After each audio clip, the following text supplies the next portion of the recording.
కుమారుడు అగు దావీదు కుమారుడు అయిన వ్యత్యాసం ఉంది. వ్యత్యాసం చివరిలో చెప్తాను నేను. అబ్రహాము కుమారుడగు, ఎందుకు అబ్రహాం పేరెత్తాడు? సంగతి ఏమిటంటే, మనం ఎవరి జీవితాన్ని చదువుతున్నామో ఆ దేవుడు ఎంత నమ్మదగిన వాడో చెప్పడానికి ఈ మొదటి వచనం, ఆయన ఎంత సత్యవంతుడో చెప్పడానికి మొదటి వచనం, ఆయన మాట ఎంత ఖచ్చితమైందో చెప్పడం కొరకు ఈ మొదటి వచనం. దేవుడు ఆదికాండం 15వ అధ్యాయం, దయచేసి ఒకసారి చూడండి. ఆదికాండం 15వ అధ్యాయం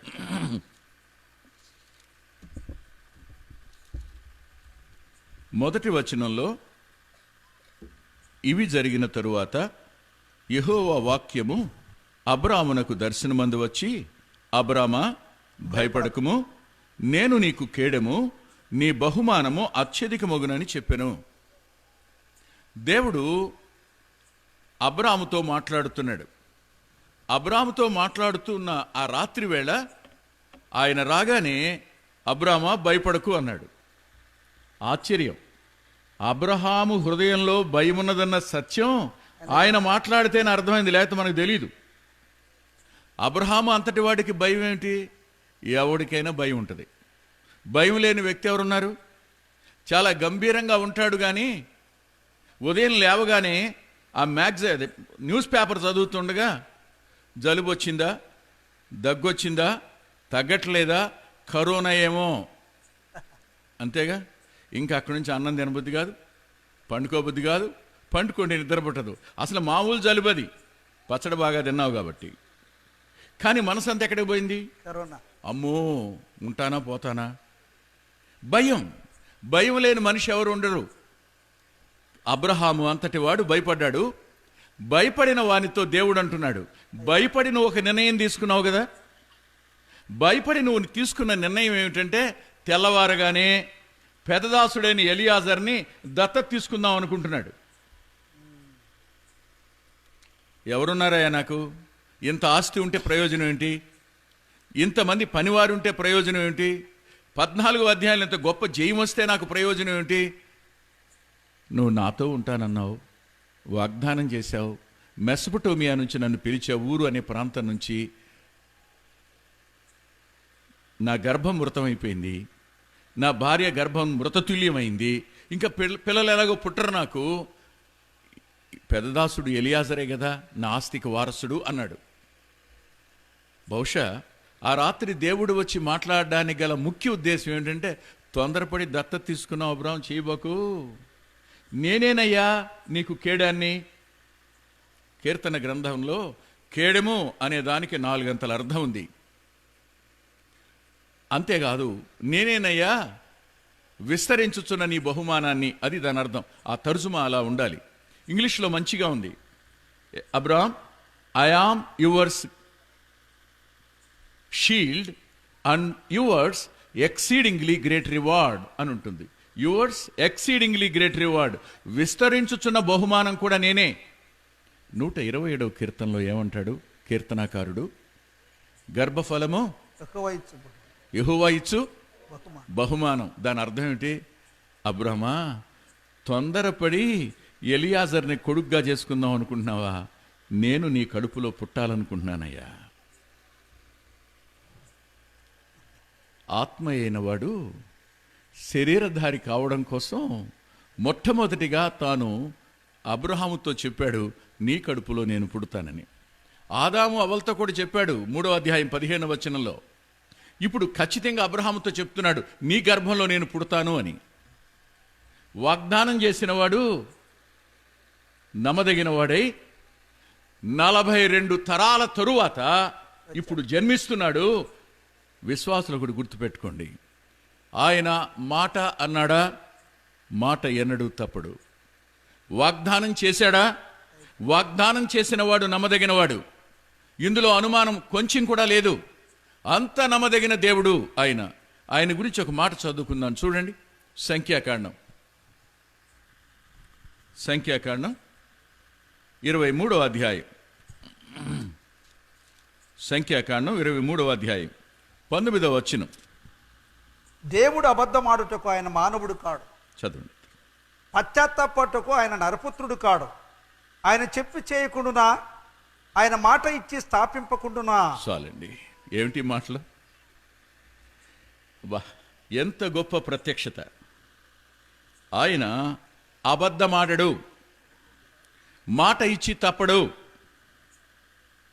చెప్పి చేయకుండా ఉండడు, చెప్పింది స్థాపించకుండా కూడా ఉండడు. ఎంత గొప్ప దేవుడు! అబ్రహామునకు వాగ్దానం చేశాడు. అబ్రహామునకు వాగ్దానం చేసిన దాన్ని ఖచ్చితంగా నెరవేర్చాడు.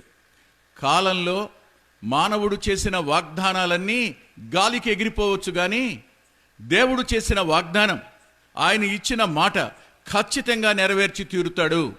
అనుమానం కొంచెం కూడా లేదు. ఈ మొదటి వచనంలో దేవుడు ఎంత సత్యవంతుడో అబ్రహాము విషయంలో మనకు అర్థమవుతుంది. నెంబర్ 1.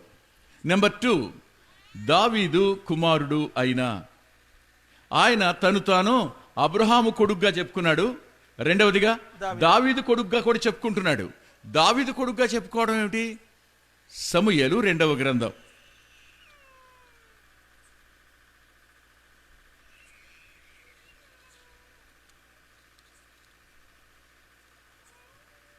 సమూయేలు 2వ గ్రంథం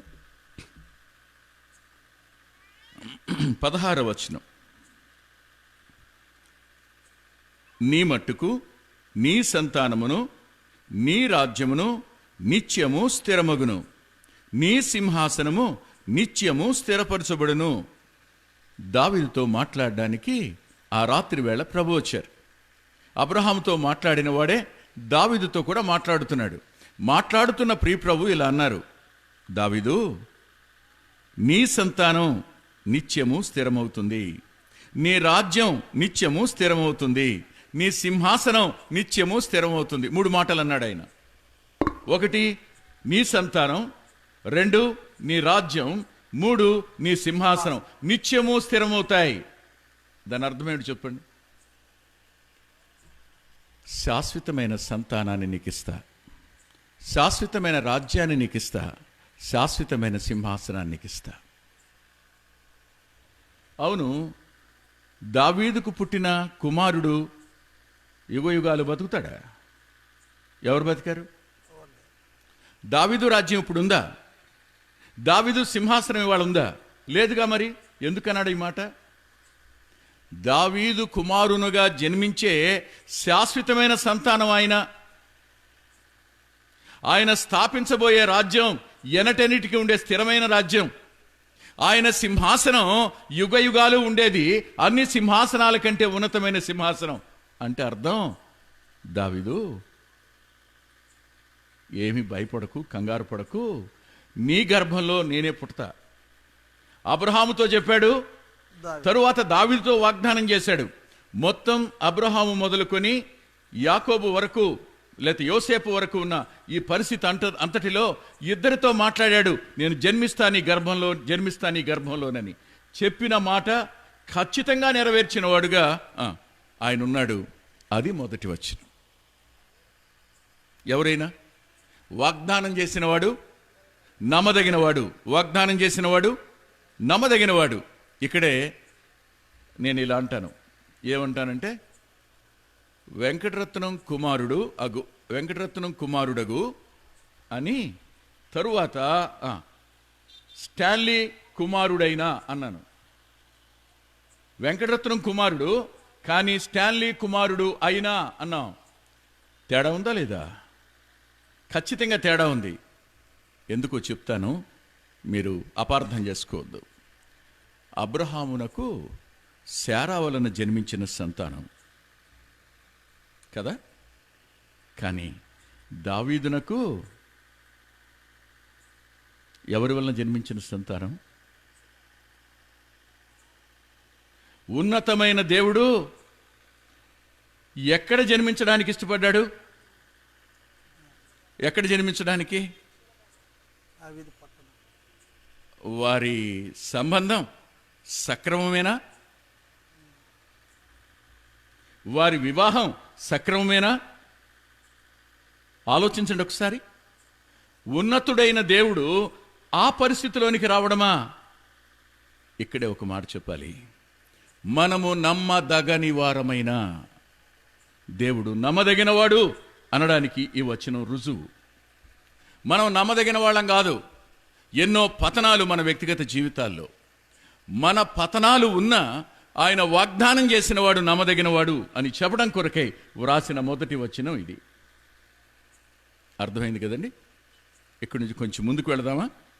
ముందుకు వెళ్ళేటప్పుడు ఈ 16 వచనాలు రాయడానికి ఓ ప్రత్యేకమైన కారణం ఉంది. ఆనాటి నుంచి భూమి ఉండేటంత వరకు సమాజం అంతటిని 16 వచనాల్లో మనం చూడొచ్చు.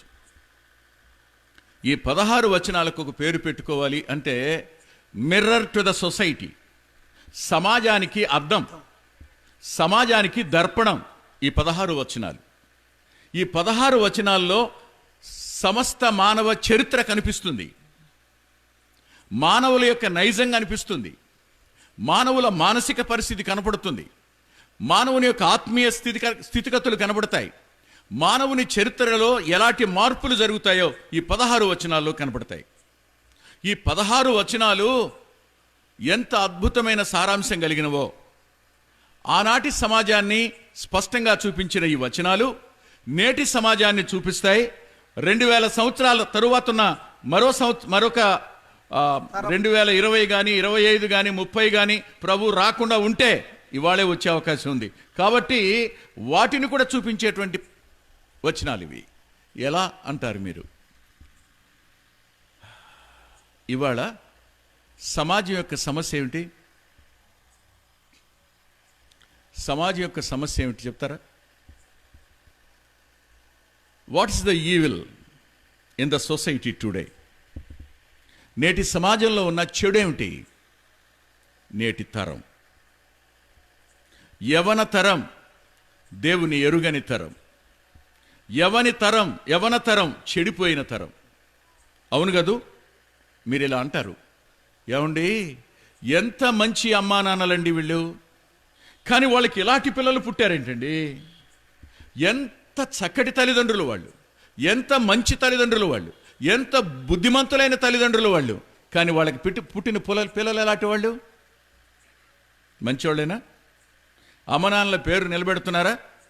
దేవునికి మహిమకరంగా జీవిస్తున్నారా? లేదు, లేనే లేదు.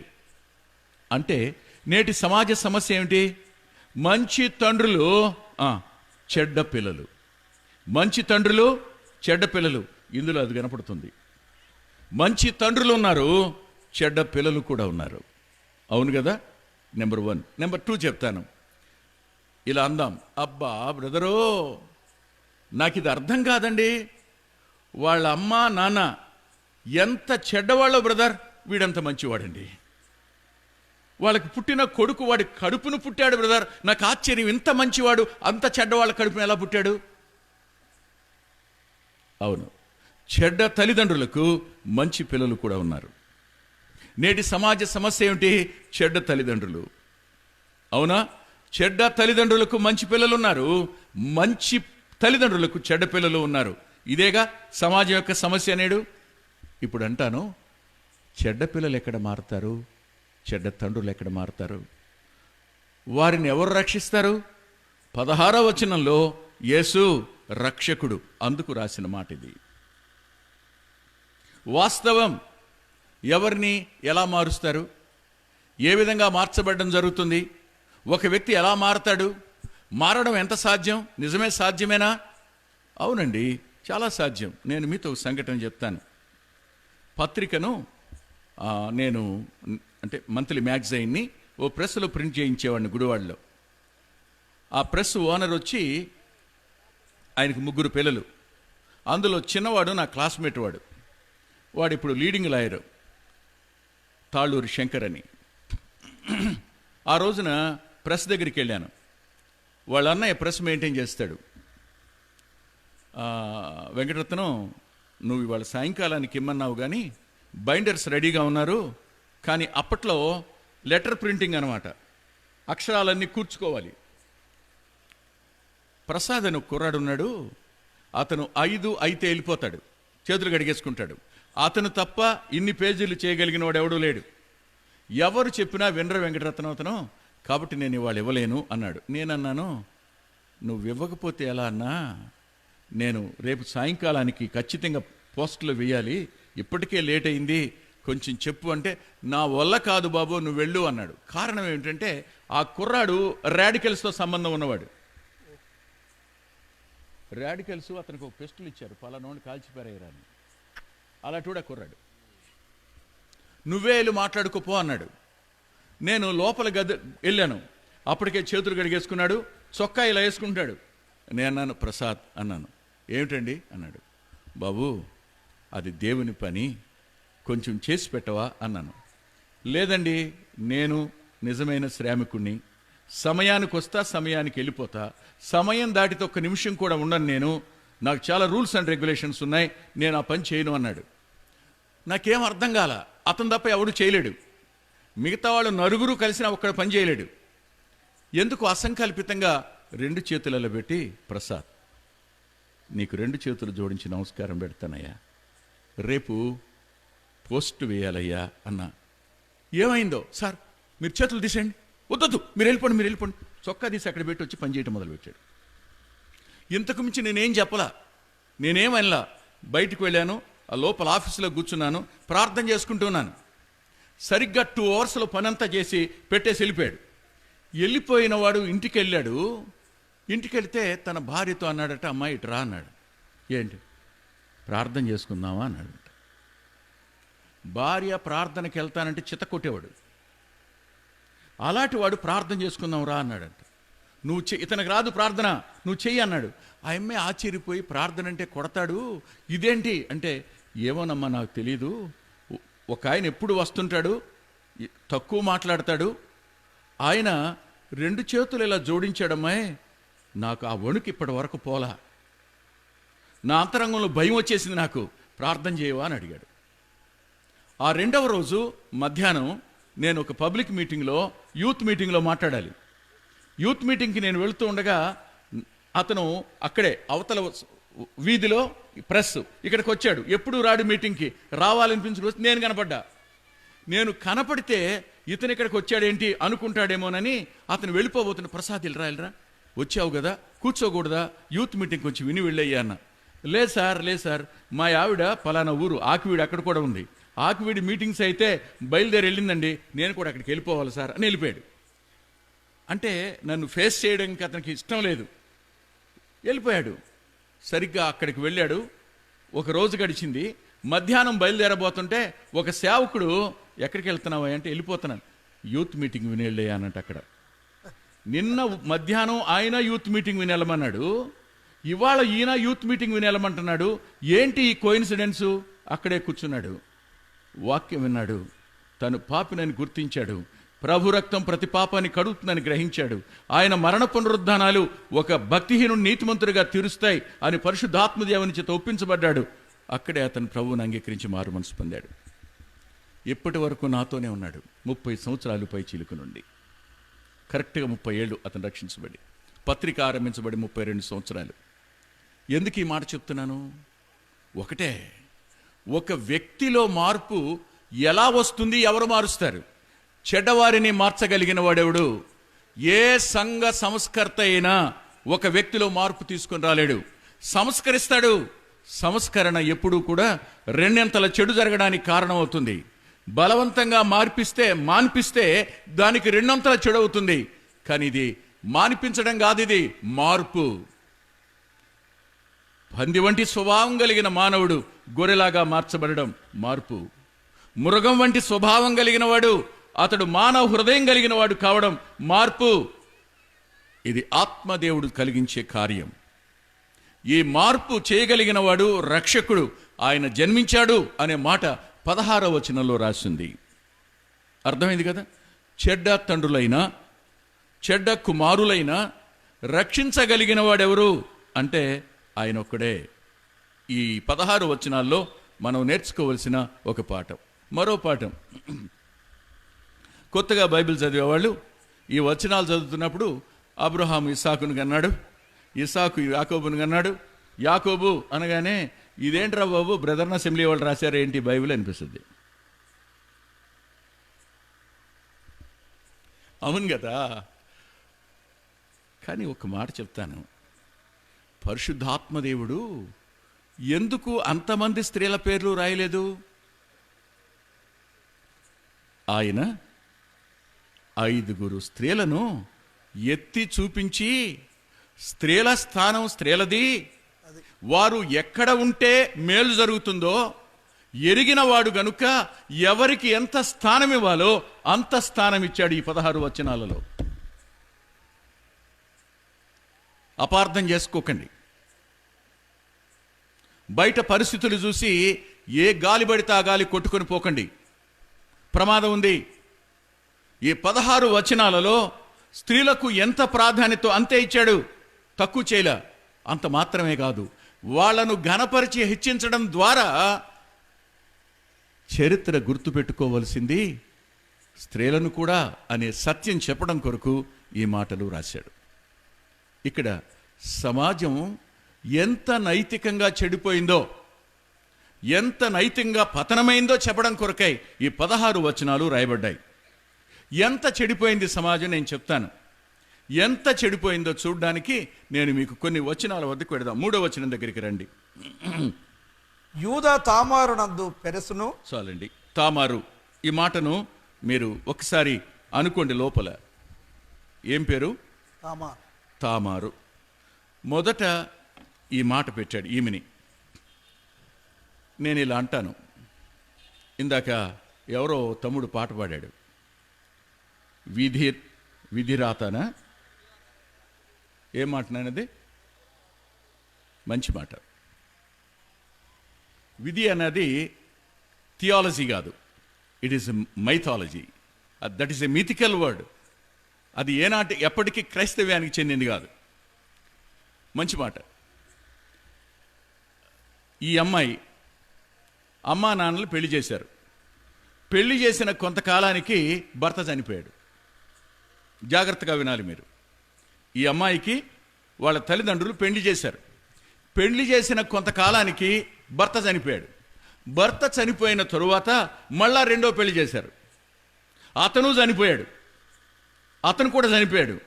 ఇలాంటి అమ్మాయి ఉదయకాలం మీకు ఎదురొచ్చింది అనుకోండి, పొద్దున్నే లేవగానే మాట్లాడరే, మీరు అనుకోలేదా?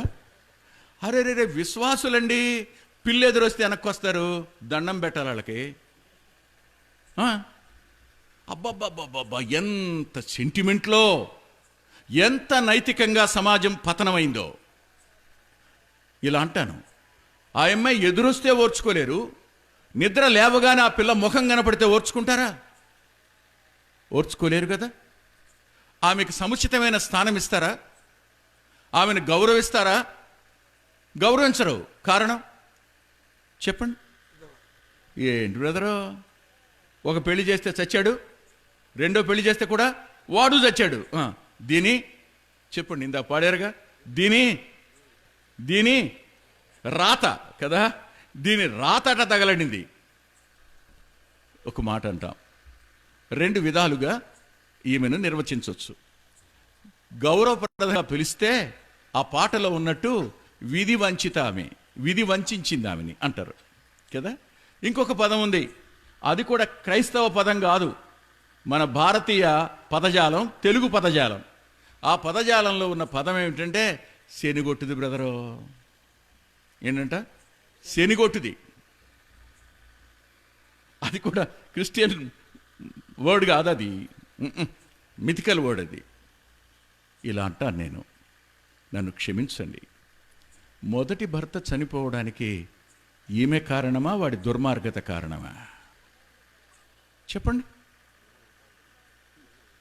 How far she is responsible? ఎంతవరకు ఈమె బాధ్యురాలు?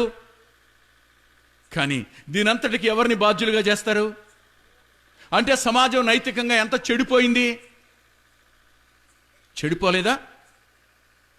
ఏమో బ్రదర్, దీని పేరు చెబితే ఏది దొరకదు, దీనికి ఏదన్నా ఇద్దామంటే ఏమీ ఉండదు. కానీ బ్రదర్, దానికోసం ఏమి చేయాలంటే కలిసి వస్తుంటుంది బ్రదర్, కలిసి వస్తూ ఉంటుంది ఆ కూతురు. కాబట్టి ఆ కూతురు మీద మమకారం, దీనికి ఇవ్వాల్సి వచ్చేటప్పటికి ఏమీ ఉండవు గనుక అబ్బా ఇది ఎందుకు. జాగ్రత్త, జాగ్రత్త. నీ ప్రభువు నా ప్రభువు, నీ రక్షకుడు నా రక్షకుడు, సమస్తాన్ని సృజించినవాడు తన వంశావళిలో మొట్టమొదట ఈ స్త్రీ పేరు పెట్టుకోవడానికి ఇష్టపడ్డాడు. ఇప్పుడు చెప్పండి, సమాజం తలదించుకోవాలి దేవుని ప్రేమకు, సమాజం తలదించుకోవాలి దేవుని యొక్క వాత్సల్యతకు. కృష్ణా జిల్లాలో గన్నవరం అనే ఊరుంది. ఆ గన్నవరం దగ్గరలో గోపువానిగూడెం అనే ఊరుంది, గోపువానిగూడెం అని. ఆ గోపువానిగూడెంలో ఇంతకంటే పెద్ద స్థలం, చుట్టూ కాంపౌండ్ వాల్ ఉంటుంది, ఒకే ఒక దారి. ఇలాంటి టెంట్లే మొత్తం వేశారు. రాత్రిపూట పెళ్ళది. ఇలా రోడ్డు దాటిన తర్వాత ఇల్లు. ఆ ఇంటికి 2 పోర్షన్లు ఉన్నాయి. అర్ధరాత్రి వివాహం జరుగుతుంది. పెండ్లి కుమార్తె వివాహం అయ్యాక చీర మార్చుకోవడానికి వెళ్ళద్ది సాంప్రదాయ ప్రకారం. ఆమె బయలుదేరి చీర మార్చుకోవడానికి వెళ్ళింది, రోడ్డు దాటింది. ఆమెతో పాటు పక్కన ఉంటారు కదా తోడి పెళ్ళి, వాళ్ళు పోయారు. గదిలోకి వెళ్ళింది. చీర మార్చుకుని బయటకు వచ్చి చూస్తే పందిరి మొత్తం తగలబడిపోతుంది. పెళ్లి కొడుకు చచ్చిపోయాడు, పెళ్లి కొడుకు తాలూకా వాళ్ళు చనిపోయారు, పెళ్లి కూతురు తాలూకా వాళ్ళు చనిపోయారు.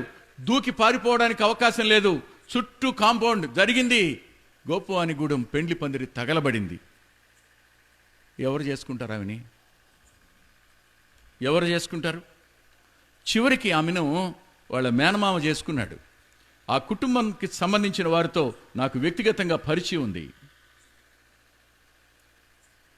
ఎందుకు జరుగుతాయో, ఎందుకు జరిగాయో దానికి వాళ్ళని బాధ్యులుగా చేయడం అనేది సమాజం యొక్క నైతిక దిగజారుడుతనం.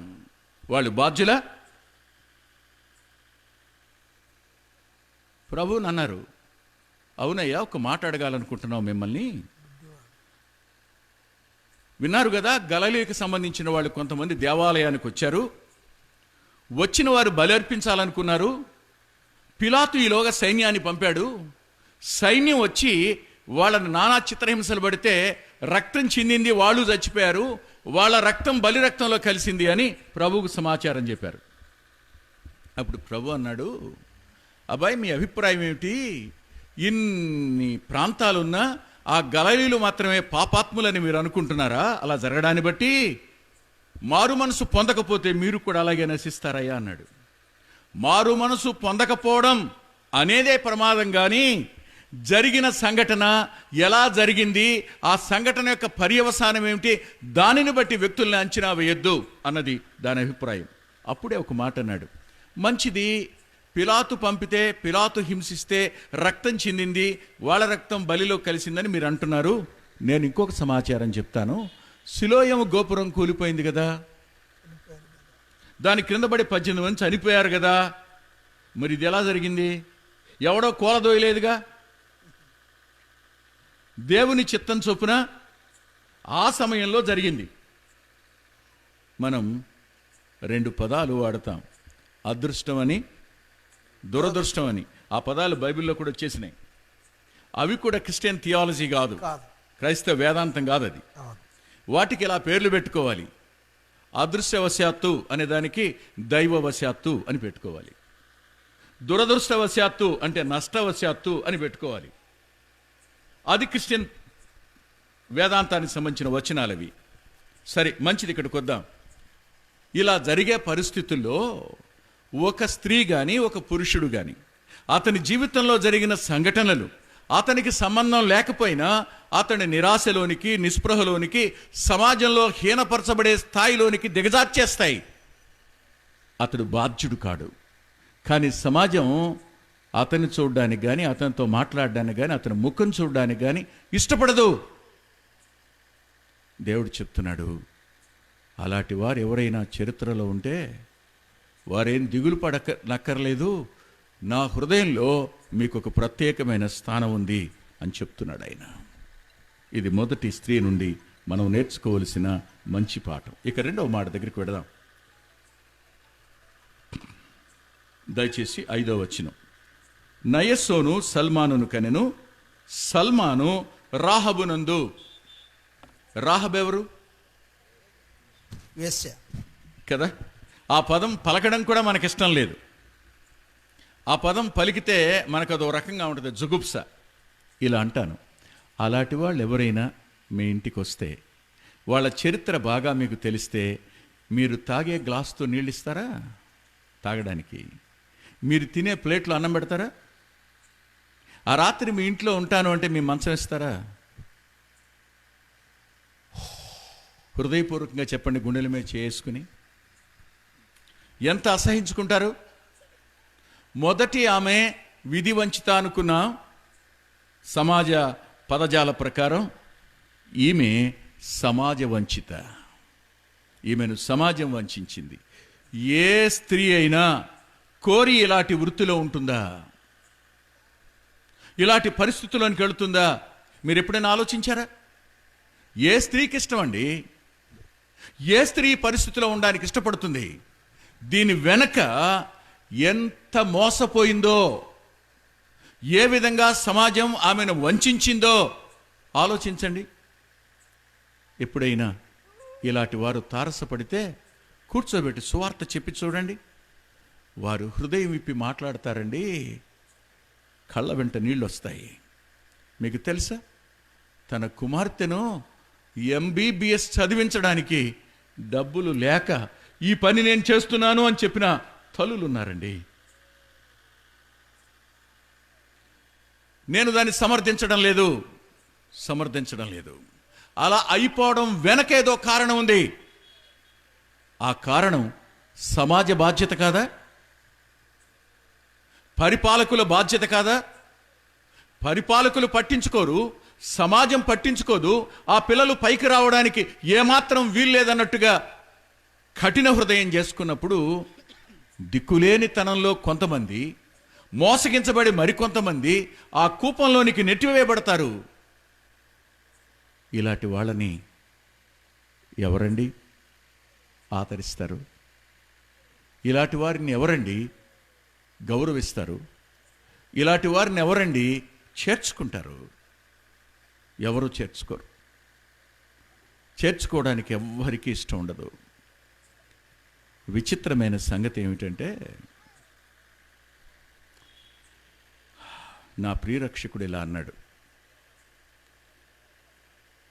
వేషధారి కంటే వేశ్యలు పరలోక రాజ్యంలో ప్రవేశించడం సులభం అని.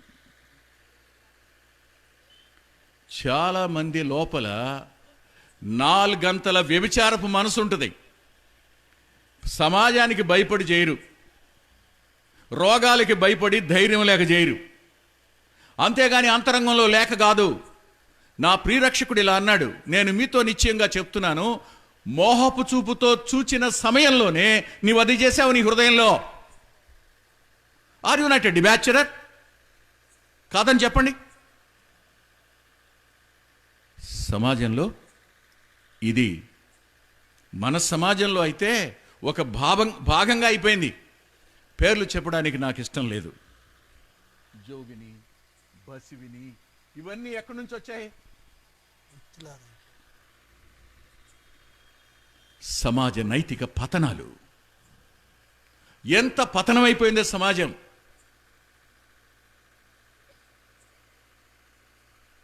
సొంత కుండలో నీరు తాగడానికి ఇష్టపడని వాళ్ళు, వాళ్లకు పుట్టిన చెడు కోరికలను బట్టి, వారికున్న ఆ మేనియాని బట్టి వాళ్ళు పరుగులెత్తడం కోసం చేసుకున్న ఏర్పాట్లు ఇవన్నీ. అలాంటి స్త్రీ ఎంత అవమానించబడుతుందో, ఎంత తక్కువ చేయబడుతుందో, ఎంత చులకన చేయబడుతుందో. కానీ ఆమెను తీసుకుని వచ్చి తన వంశావళిలో పెట్టుకోవడానికి నా ప్రియరక్షకుడు ఒప్పుకున్నాడు. ఇలా అంటాను, మన వంశంలో ఎవడైనా ఒకరిద్దరు మంచి పీక్స్కి చరిత్రకు వచ్చిన వాళ్ళు ఉన్నారనుకోండి, మనం వాళ్ళని గురించి తెగ కబుర్లు చెప్పుకుంటాం, అంతేగా. ఇప్పుడు అబ్రహాము, దావీదు, ఎంత పీక్స్కి వచ్చేసారో చెప్తాం వాళ్ళ పేర్లే. కానీ వీళ్ళు కూడా ఉంటారు. మీరేం సిగ్గుపడనక్కర్లేదు అబ్బాయి, నా వంశంలో కూడా వీళ్ళు ఉన్నారు. అవమానంగా భావించకండి. ఇది మానవ చరిత్ర. మానవ చరిత్ర యొక్క స్థితిగతులు ఎన్ని మెట్లు దిగినట్టు కనపడుతుందో. సిగ్గుపడకండి. ప్రతి మనిషి బలహీనుడు. నేను వాళ్ళను కూడా ప్రేమిస్తున్నాను అని చెప్పడం కొరకు ఈమెను తన వంశావళిలో పెట్టి చూపించాడు స్పష్టంగా. అదే వచనంలో మరో పేరు కూడా ఉంటుంది కదూ. ఎవరు? రూతు. రూతు యథార్థానికి ఇది కూడా సామాజిక పతనమే. ఎంతగా పతనమైపోయిందో మానవ జాతి చెప్పడానికి రూతు ఒక నిదర్శనం. ఎందుకు? రూతు యొక్క జనన విధానం ఏమిటి జ్ఞాపకం చేసుకోండి.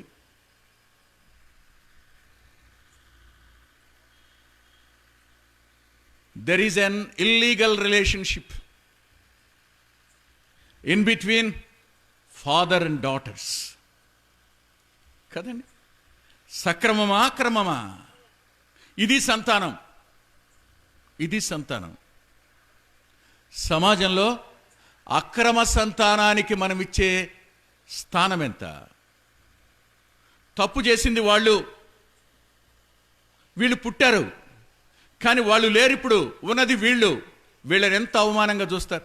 అరే వీళ్ళ నాన్న కోసుకుంటే 10 ఊళ్ళకి పనికొస్తాడరా, కానీ వీడికి పుట్టినోడు కాదు.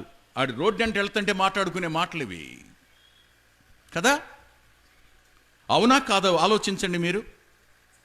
ఎంతగా మనం ఆడిపోసుకుంటాం. అక్కడికి మనమేదో గనులు అన్నట్టు, అక్కడికి మనమేదో శ్రేష్ఠులు అన్నట్టు, అక్కడికి మనమేదో పరిశుద్ధులు అన్నట్టు భావిస్తుంటాం. అమెరికాలో నేటి సమస్య ఏమిటో తెలుసా? Unwanted children. Unwanted children. దుఃఖకరం ఏమిటంటే 12 సంవత్సరాలకే ఆడపిల్లలు వాళ్ళకిచ్చిన స్వేచ్ఛను బట్టి బిడ్డల్ని కనేయటం. ఎవరు చూస్తారు? గవర్నమెంట్ చూడాలి. డాక్టర్ బేర్ తన ఉత్తరం రాస్తూ ఇలా రాసింది. బ్రదర్, అమెరికాను గురించి చాలా గొప్పగా చెప్పుకుంటారు. ఇవాళ అన్వాంటెడ్ చిల్డ్రన్, స్ట్రీట్ చిల్డ్రన్ అంటాం. ఇప్పుడు ఆమె వయసు 93-94 సంవత్సరాలు. నెల్లూరులో ఏబిఎం హాస్పిటల్లో డాక్టర్గా పనిచేసింది బేర్. ఆమె జీవితాన్ని తెలుగులోకి రాయడానికి ప్రభు నాకు కృపనిచ్చారు. బ్రదర్, ప్రతి శుక్రవారం నేను హాస్పిటల్కి అటెండ్ అయ్యి వాళ్ళ కోసం ఒక్కరోజు కష్టపడతాను. ఆ డబ్బులతో వాళ్ళకి అన్నం పెడతాను బ్రదర్ అందావిడ. గుర్తుపెట్టుకోండి, తప్పు చేసింది ఎవరో, వాళ్ళకి జన్మించారు వీళ్ళు. అందువల్ల వాళ్ళని అవమానంగా చూస్తారా? వాళ్ళని నీచంగా చూస్తారా? వాళ్ళని అపహాస్యం చేస్తారా? వారిని తోసివేస్తారా? వారి ముఖాన్ని ఉమ్మి వేస్తారా? వాళ్ళు వెళ్ళిపోయిన తర్వాత పేడ నీళ్ళు చల్లుకుంటారా? వాళ్ళు వచ్చి వెళితే పసుపు నీళ్ళు చల్లుకుంటారా? మనం పవిత్రులం అన్నట్టు. నాకు తెలుసండి, వాళ్ళ నాన్న చనిపోయాడు. వాళ్ళ నాన్నకి మొదటి భార్యకి పిల్లలున్నారు. ఈ పిల్ల ఒకతే మొదటి భార్యకి. రెండో పెళ్లి చేసుకున్నాడు. వాళ్ళకి 2 పిల్లలు ఉన్నారు. ఈ పెద్ద పిల్ల మందిరానికి వచ్చేది, అంత ఉండేది. చివరికి వాళ్ళ నాన్న కూడా చనిపోయాడు. ఇప్పుడు ఆ పిల్ల బయటికి పోయి పని చేసుకోవాల్సిన పని ఏర్పడింది. బయటికి పోయి పని చేసుకుంటుంది ఆ పిల్ల. అక్కడ ఎవరో పరిచయం అయ్యారు. అతను పెళ్లి చేసేసుకుంది. చేసుకున్న తరువాత 6 నెలలకు, అసలు నాకు కనిపించలేదు ఆ తర్వాత 6 నెలలకు ఒక అమ్మాయి వచ్చింది. వచ్చి, అన్నయ్య మీతో మాట్లాడాలి అంది. రారా కూర్చో అన్న. అన్న, మీకు తెలుసంట పలానా అమ్మాయి అని పేరు చెప్పి మా చెల్లి భర్తని చేసుకుందన్న, మా చెల్లికి 2 పిల్లలు అని.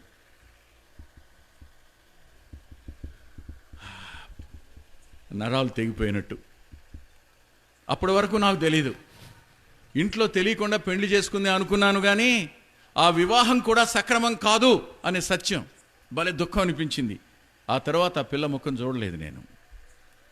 కానీ ఒక 5 సంవత్సరాలకు మందిరానికి ఒక చిన్న పిల్ల వస్తుంది. చిన్న పిల్ల భయంగా మెట్లెక్కి వచ్చింది. కూర్చుంది, వెళ్ళిపోతుంది. ఎవరో నాకు తెలీదు. మరో సంవత్సరం పెరిగింది. నేను అడిగాను, హూ ఇస్ షీ అని. వాళ్ళెవరూ రారు, ఆ పిల్ల మాత్రం వస్తుంది మందిరానికి. ఒకరోజు గుమ్మం దగ్గర నిలబడ్డాను, వచ్చింది. రాగానే నవ్వాను, చూడగానే నవ్వాను. ఆ పిల్ల నిలబడి ఏమని పిలవాలి? మందిరంలో ఉన్న పిల్లలందరూ నన్ను పెదనాన్న అంటారు, అందరికీ నేను పెదనాన్నని. ఇప్పుడు ఆ పిల్లకి ఒక భయం, నేను పెదనానా అంటే ఈయన ఒప్పుకుంటాడా? దగ్గరికి వచ్చి నిలబడిన తర్వాత ఇలా దగ్గరికి ఇలా తీసుకున్నాను. నోరు తెరిచి అనబోతుంది. చెప్పు నాన్న అన్న. పెదనానా అంది. అవునరా చెప్పు. ఆ పిల్ల కళ్ళల్లో కన్నీరు, సంతోషం ఎంతగానో. విచిత్రం, ఆ పిల్ల వయసు ఇప్పుడు 15 సంవత్సరాలు. మారు మనసు పొందింది ఆ పిల్ల.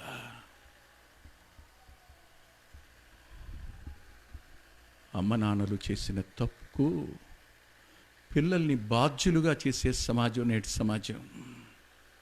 అందులో రూతుంది. ఆమె జనన వృత్తాంతం మోయాబీలు, అమ్మోనీలు. మోయాబు సంతానమీవిడే. సమాజం ఎంత చెడిపోయిందో మీకు అర్థమైందా? ఇప్పుడు ఎంతగా చెడిపోయిందో చెప్పనలివిగానంత చెడిపోయింది. ఇలా చెడిపోయిన సమాజాన్ని బాగు చేయడానికి ఆయన వచ్చాడు, రక్షించడానికి ఆయన వచ్చాడు, మార్చడానికి ఆయన వచ్చాడు. ఆయన తప్ప ఎవరు మార్చలేరు, ఆయన తప్ప ఎవరు గౌరవం ఇవ్వలేరు, ఆయన తప్ప ఎవరు స్థానం ఇవ్వలేరు, ఆయన తప్ప ఎవరు అంతరంగానికి చేర్చుకోలేరు. వాళ్లను తన గుండెల మీద తలపెట్టుకోవడానికి అనుమతినివ్వగలిగిన వాడు, హక్కున చేర్చుకోగలిగిన వాడు ఆయన ఒక్కడేనండి. అందుకు ఈ 16 వచనాలు రాశాడు. 3 గురించి చెప్పుకున్నాం కదా. 4 ఆమె దగ్గరికి వెళదాం. చూడండి దయచేసి 6వ వచనం. యెషయా రాజైన దావీదును కనెను. ఉరియా భార్యగా నుండిన ఆమె యందు దావీదు సొలొమోనును కనెను. చాలండి, జాగ్రత్తగా వినాలి.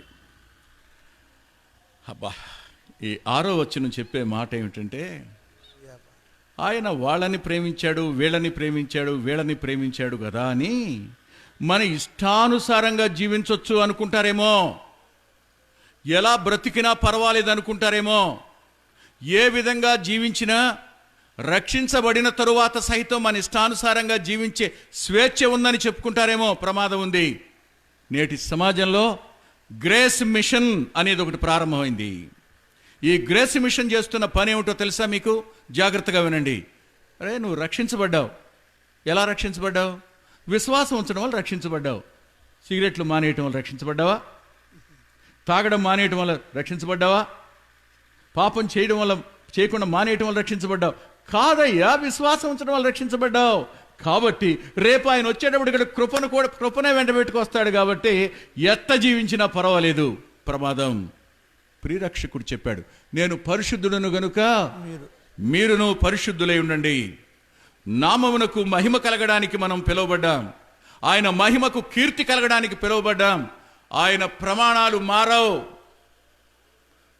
అద్భుతమైన శాశ్వతమైన ప్రమాణాలు కలిగిన వాడు ఆయన.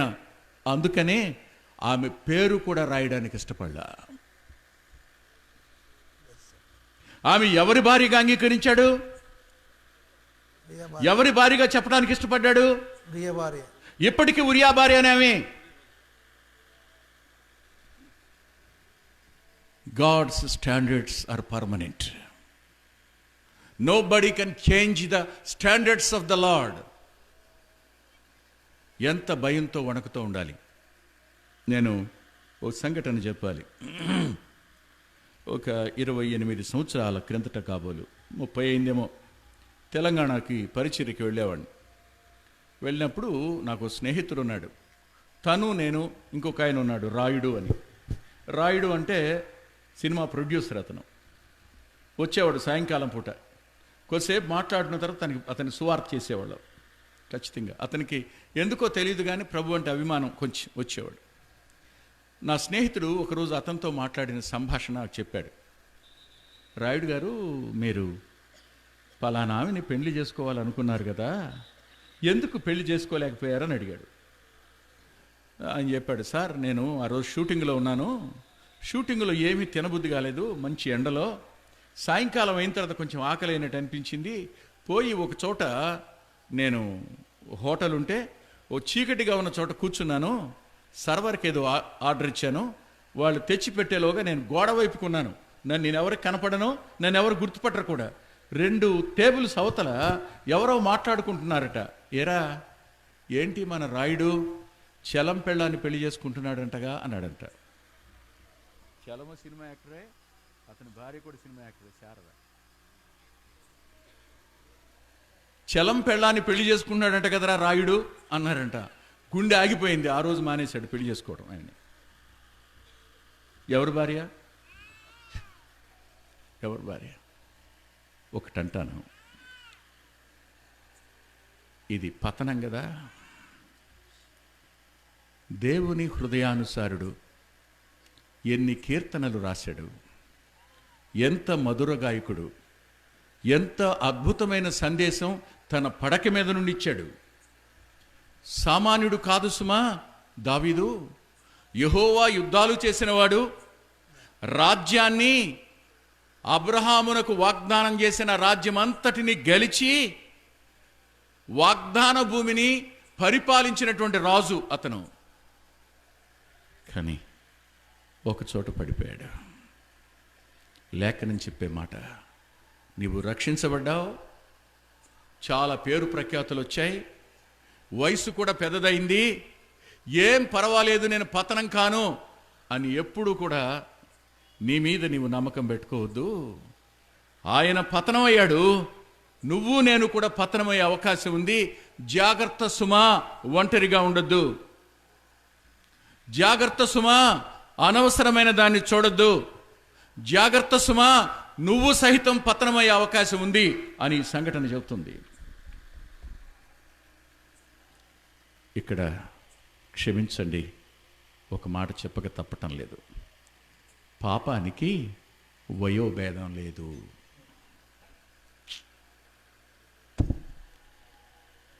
సరే, ఈ పాపం జరగడానికి గల కారణం ఏమిటంటారు? సమర్థించుకునేవాళ్ళు సమర్థించుకుంటారు తప్పు చేసి. ఈ మధ్యకాలంలో, అంటే గత 7 సంవత్సరాల క్రితం ఒకటి సమర్థించుకుంటున్నాడు, సొలొమోను దేవుని చిత్తంలో లేడా? పాపం చేసి సొలొమోను దేవుని చిత్తంలో లేడా? ఇలాంటి వాళ్ళకి తీర్పు చాలా కఠినంగా ఉంటుంది. ఎందుకు రాశాడు ఈ లేఖనం? మనకు బుద్ధి కలగడానికి రాశాడు, మనకు బోధ కలగడానికి రాశాడు. పాపం చేయడానికి దీని మాదిరిగా తీసుకోమని కాదు. ఎంత ప్రమాదంలో ఉందో నేటి బోధ. గొర్రెల్లాగా వెంబడించుకుంటూ వెళ్ళిపోవడమే జరుగుతుంది తప్ప నిలకడగా సమతౌల్యంగా ఆలోచించడం అనేది లేకుండా పోయింది. దుఃఖకరం ఇది. నేను దీనికి ఒక కారణం, నా ప్రభు నాకు ఇచ్చిన ఒక తలంపు మీతో చెప్తాను. వృద్ధాప్యానికి యవ్వనం శోధన. వృద్ధాప్యానికి యవ్వనం శోధన, యవ్వనానికి అధికారం శోధన కదా. దావీదు అహితోపెలు ఒకే వయసు వాళ్ళు, స్నేహితులు. ఈ అమ్మాయి అహితోపెలు కొడుకు కూతురు. తన స్నేహితుడైన అహితోపెలు కొడుకు కూతురు ఈమె. అంటే మనవరాలు వయసున్నామే. మీకు అర్థమైంది? అహితోపెలు కొడుకు కూడా దావీదు యోధులలో ఒకడు. ఈమె భర్త కూడా వ్రాయబడిన యోధుల లిస్టులో చివరివాడు ఉరియా. ఈమె ఉండేది యోధుల స్థలం, ఆయన ఉండేది రాజాంతఃపురం. ఈ యవనస్తురాలికి ఆ అధికారం శోధన. పిలిచాడు ఆయన. ప్రాణం పోయినా మనం ఇంకా రక్తము కారు మట్టుకు పాపమును ఎదిరించలేదు అంటే అర్థం ఏంటి చెప్పండి? పరిశుద్ధంగా జీవించడానికి ప్రాణం పోయినా పర్వాలేదన్నంత ఎదిరించాలని కదా లేఖనం. వృద్ధాప్యానికి యవ్వనం శోధన అయితే యవ్వనానికి అధికారం శోధన అవుతుంది. ఈ కారణం చేత ఈ పతనం జరిగింది. ఈ పతనంలో ఆయన సంతానంగా జన్మించడానికి ఇష్టపడ్డాడు గనుక దావీదు కుమారుడు అయినా అని రాశారు. అధికారం అంటే ఆయన పాపాన్ని ద్వేషిస్తాడు గాని పాపిని ప్రేమిస్తాడు అనడానికి రుజువిది. ఏ పరిస్థితుల వల్ల పాపం జరిగిందో దానికి రీజన్స్ ఏమిటో అయినా అర్థం చేసుకునేవాడు, క్షమించగలిగినవాడు, పాపిని ప్రేమించేవాడు దేవుడు అని చెప్పడం కొరకై ఈ 6వ వచనంలో ఆమె పేరు కూడా వ్రాయడానికి ఇష్టపడకపోయినా ఆ సందర్భాన్ని ఆమె పేరును రాశాడు. ఎంతమంది స్త్రీలను చెప్పుకున్నాం చెప్పండి? 4 కదా. ఒకసారి టైం చూసుకునే ఉండి నన్ను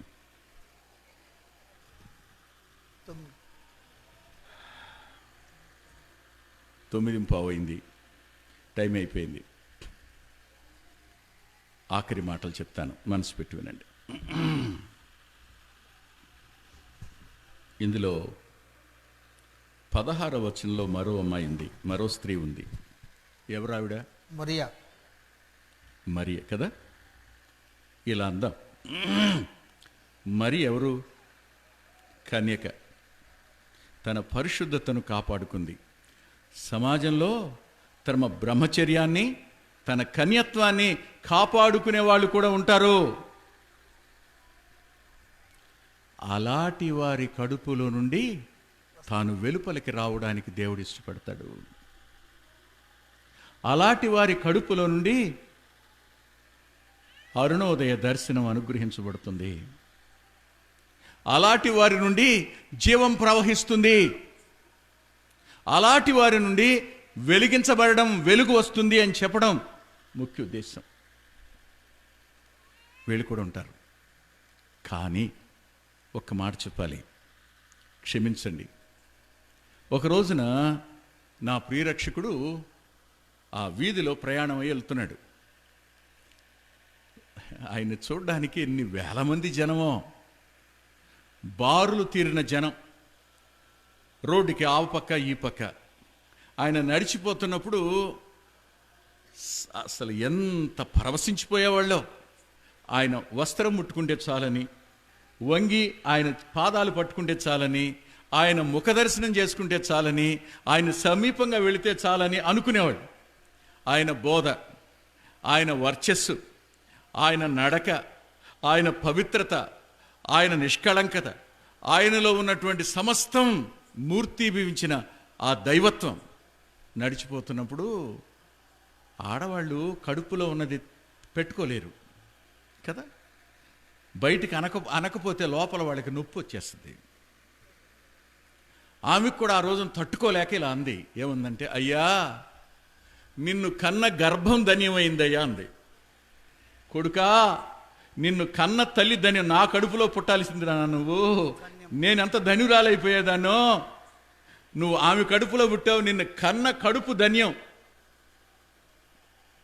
అంతేకాదు, అయ్యా నీకు పాలిచ్చినటువంటి ఆ స్తనాలు ధన్యమైనవి నాయనా అంది.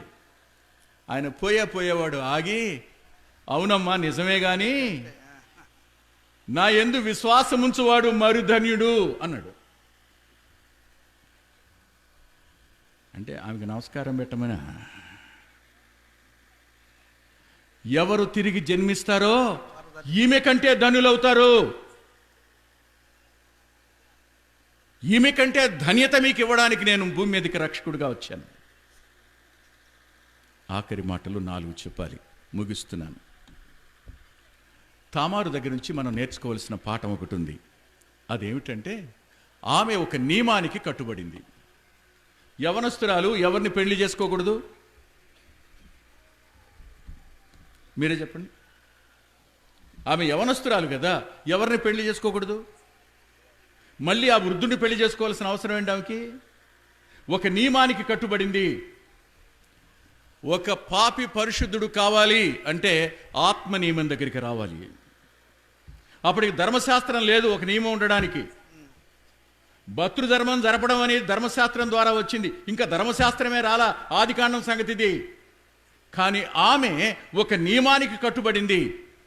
రోమాపత్రికలో రాస్తాడు, ఆత్మ నియమము పాప మరణ నియమముల నుండి మనల్ని విడిపిస్తుందని. అక్కడికి నువ్వు రావాలి, పరిశుద్ధుడు కావాలి అంటే. నెంబర్ 1. రెండవ మాట చెప్తాను. రెండవ స్త్రీ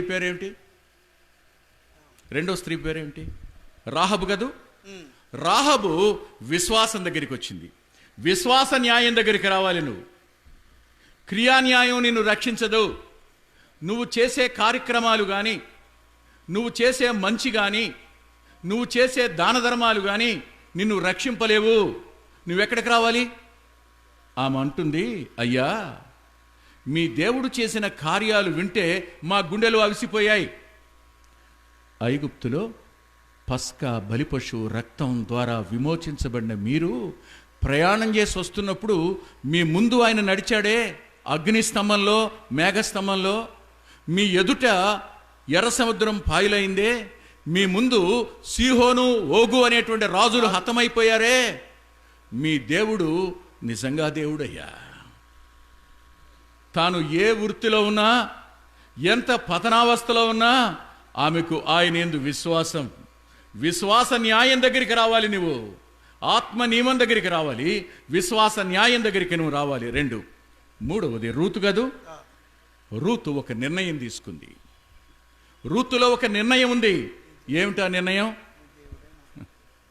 అమ్మ కోడళ్ళు చేతులు జోడించి దండం పెట్టి మీతో చెప్తా, భర్త బతికుండగానే అత్తల్ని చూడరు మీరు. చచ్చిపోయిన తర్వాత అత్తగారిని చూస్తారనే నమ్మకం ఏమైనా ఉంటుందా?